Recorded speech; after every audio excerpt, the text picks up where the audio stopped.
Hello ladies and gentlemen, this is Blue Maxima and I'm here checking out Blazing Chrome. This is it's basically Contra with a little bit of Metal Slug in there, but mostly Contra.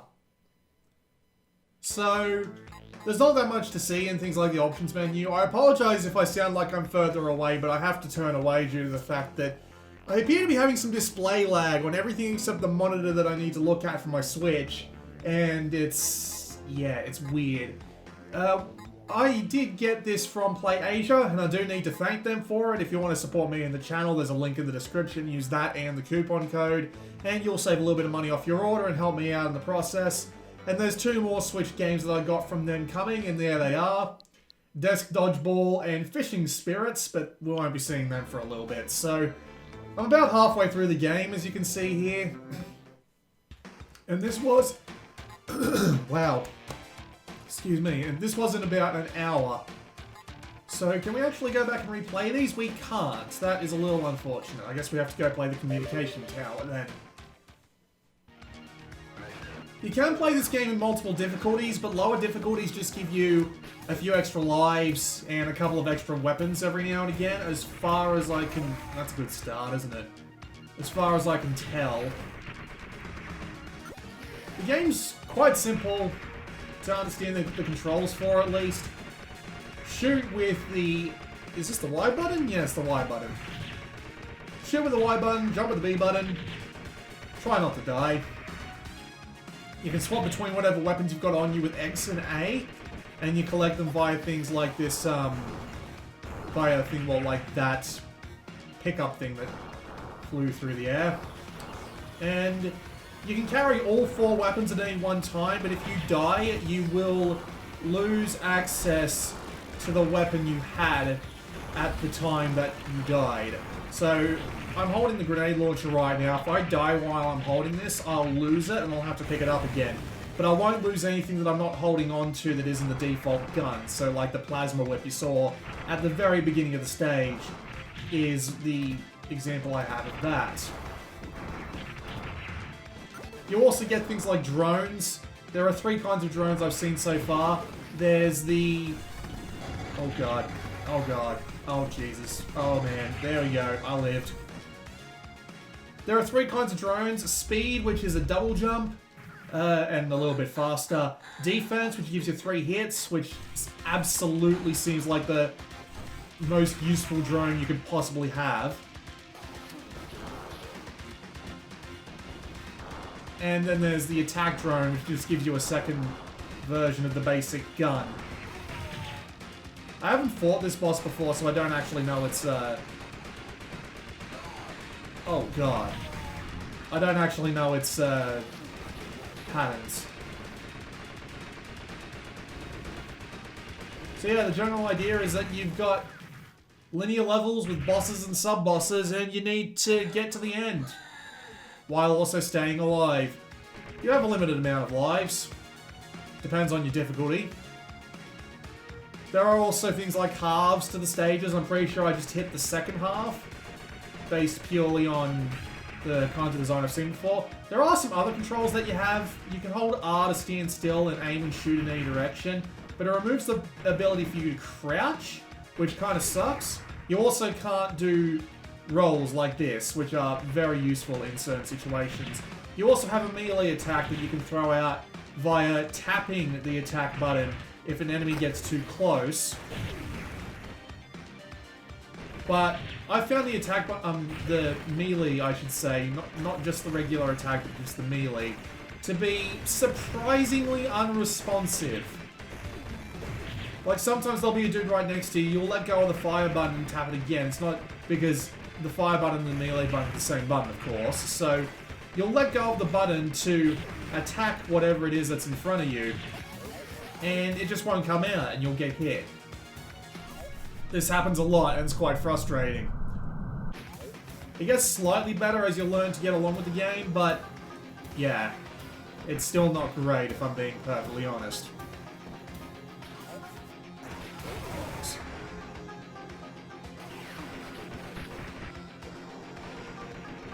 I do also have some other issues with the controls. Mainly stuff along the lines of how they make you do precise shots a lot. Like that boss there, for example. I have to hit continue, but it just brings me back here. But I get maximum lives, which is nice. So, you don't actually have the ability to aim in 360 degrees, and this can really suck for most of the bosses, because they expect you to get a lot of precision hits in, which can be kind of hard to do when you're trying to run around and miss everything, dodge everything. It can be a little bit annoying to deal with, I gotta say. So you do end up in a position where you just have to navigate your way to a more appropriate position and then fire along one of the aiming angles. But they do it in a way that make a lot of the bosses just feel obnoxious to fight because of it. And it gets kind of frustrating after a little bit, just because of how reliant it is on... Because you'll be off by like a couple of degrees, or maybe like 5 degrees or something, on each boss every time. And it would really make me appreciate like Strafe Lock, where I could aim in a direction, hold the button, and continually fire in that direction. But no, you can't do that. All you can do is stand still and hope for the best.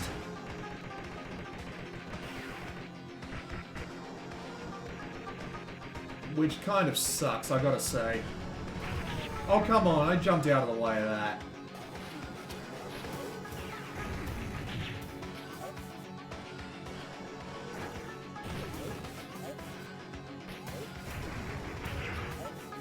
As you can see, it's just kind of obnoxious more than really testing any particular skill I have with some of these bosses, just because of the sort of angles they expect you to go for when you're trying to actually shoot these bosses, especially when they fire off patterns like that, where it's not difficult, it's just doing it in a way that lets you...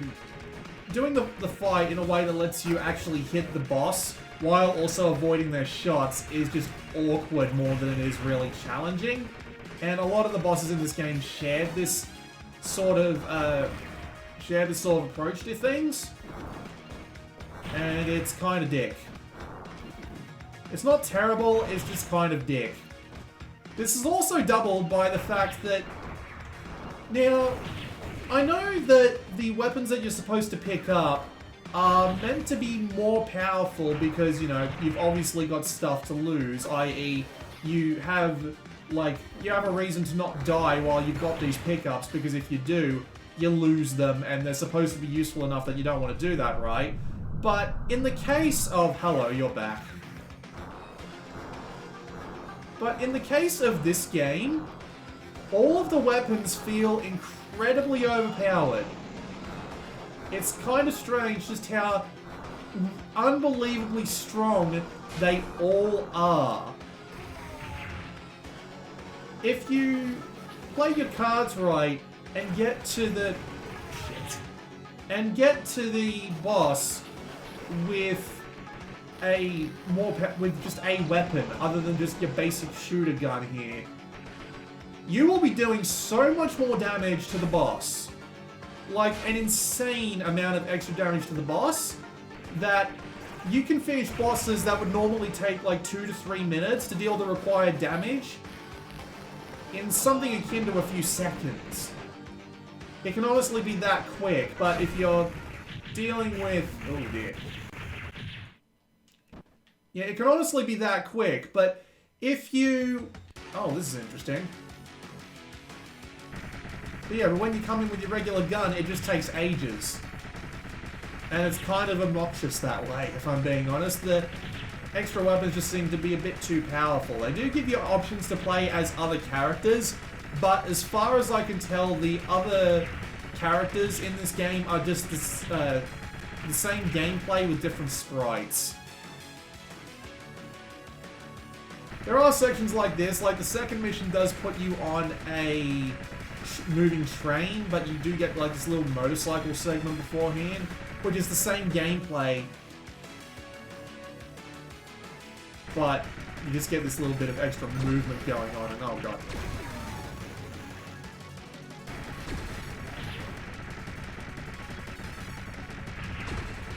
At least it looks the part. It absolutely does look like the sort of tribute to a game of this era that you would expect. Like, it absolutely does feel like this sort of tribute to the sort of Contras and Metal Slugs that it's very clearly taking inspiration from. Although this 3D segment right here is absolutely different. Kind of nice in that way.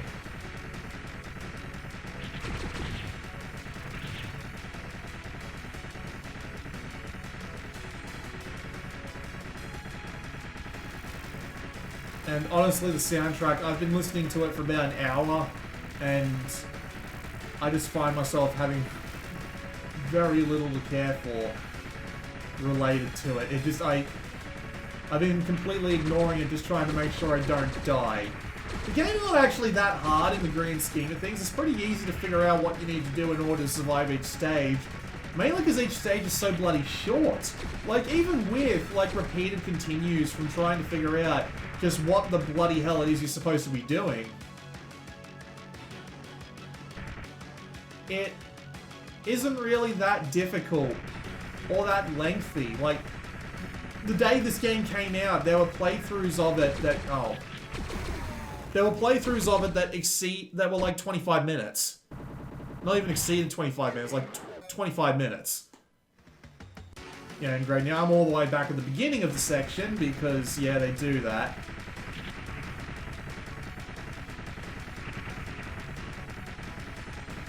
There is a hardcore difficulty mode you get after you beat the game the first time, which I imagine will do things like limit your continues and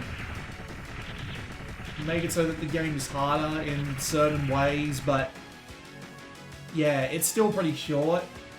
Unless they actively go to the effort of changing up the stages to make it so that it's not the exact same as you're trying to go through. I can see this being a bit of a play it once and then put it down and never pick it back up again sort of game. Because admittedly, the stages are all really simple, all things considered. Like, the most you get in like the way of like secrets or just little things that give you reasons to keep coming back, it mainly just turns out to be like, make sure you have the defense spot by the time that you hit a certain part of the, not the defense spot, the jump bot by a certain part of the stage, so that you can jump up and earn an extra life. That's pretty much all there is to this game's way of like things like branching paths and stuff like that. It's trying to be very traditional, and I understand that, but at the same time, it's not working great for it when I feel like I only really need to play it once. And with the stages being as simple as they are and the enemies being relatively similar in that aspect, most of the enemies just die in a couple of shots. They do have different attack patterns, of course, but still, it's not the best in the way of enemy variety.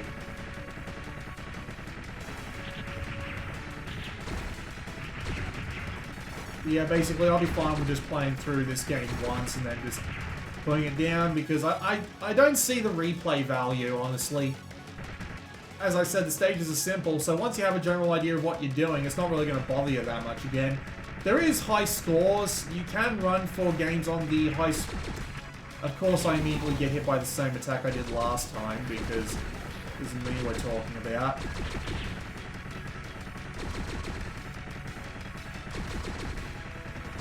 Also, the one hit and you're immediately dead just kind of gets on my nerves. I mean, even Contra Hardcore lets you have, like, even Contra Hardcore let you have, like, 3 shots. So is that going to be it? Are they going to let me land and not have to do this part again? I hope so.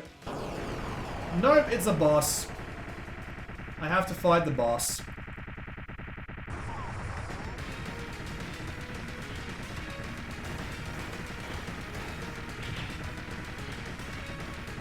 Also, I don't know if it's just me, but the game's collision boxes are kind of unfair at times. Like, I've had several situations where stuff clearly didn't touch me, and yet I still somehow managed to take a hit from it, and it was really frustrating every single time, because It looked like I clearly managed to duck underneath it, but still. Just, whoa, what the fuck? Oh. That's just the warning of where it's going to, oh.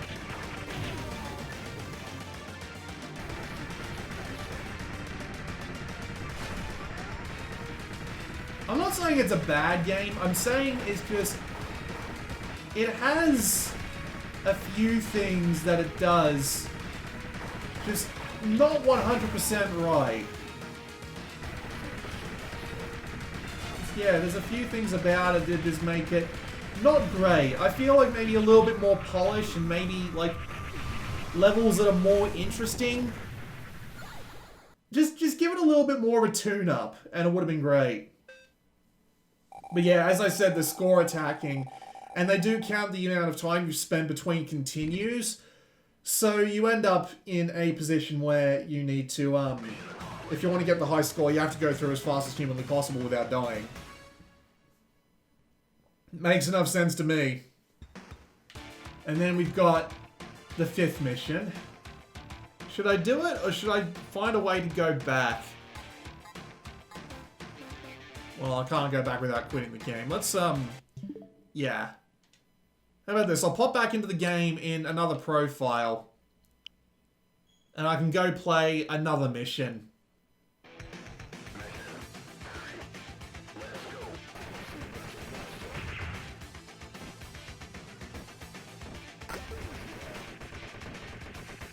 It's not a bad game.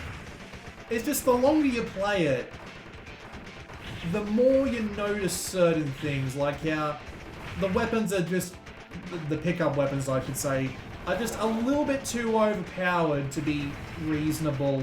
How your collision mask is just a little bit too big. How certain things like bosses and stuff are a little bit weird. And there are a couple of weird things going on, like the game's technical performance isn't great. It has slowed down on me more than a bit in some more extreme scenes. And there have also been situations where regular enemies haven't been allowed to follow me into a boss fight where I can't actually hit them, but they can hit me. And that can be really frustrating when you're trying to play the stage, because I got into what was like a mini boss fight with like 2 lives left, and I'm like, oh, I can do this. And then the game went on to just let this random dude come into the boss fight with me, despite the fact that the next few times I try, he just refused to show up. And I ended up needing to basically just waste the continue and go back and do the whole thing again, just because this one dude wouldn't leave me the fuck alone.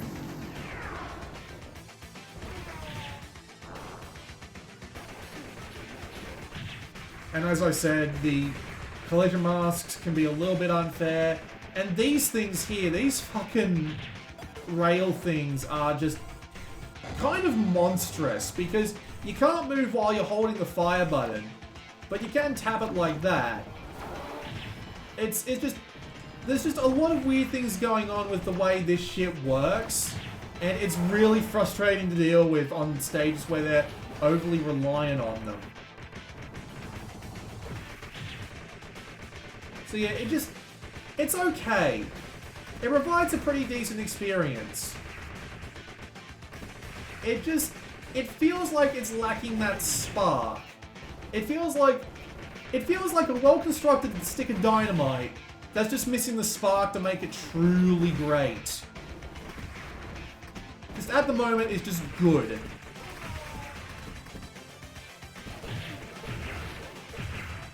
But it's just missing that one little thing that makes it really good.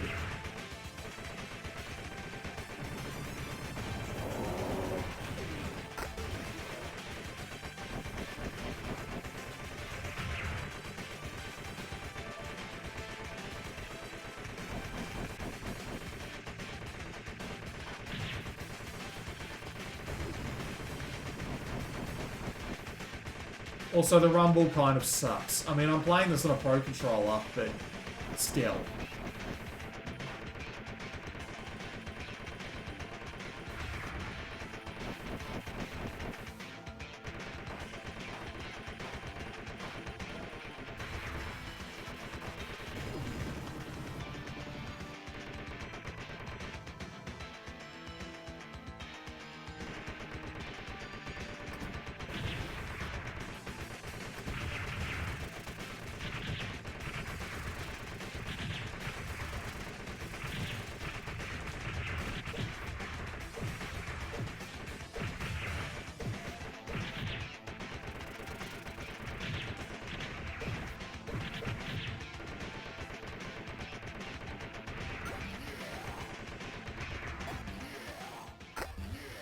Yeah, I'm gonna want the defense bot for this one.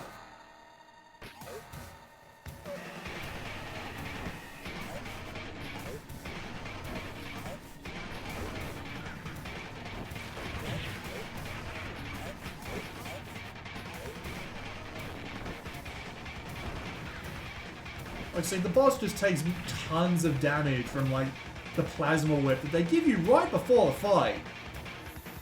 Like, I never even saw this attack when I played this boss the first time, just because I had it killed so quickly.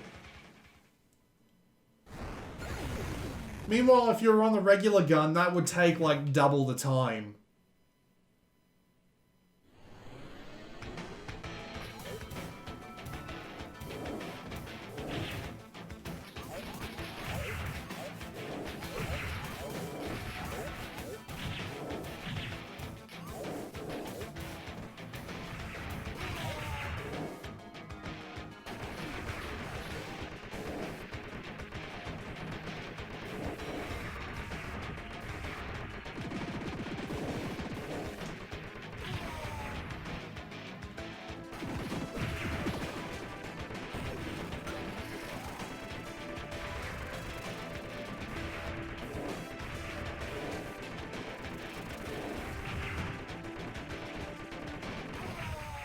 Almost got into the drill butt, but alright, whatever.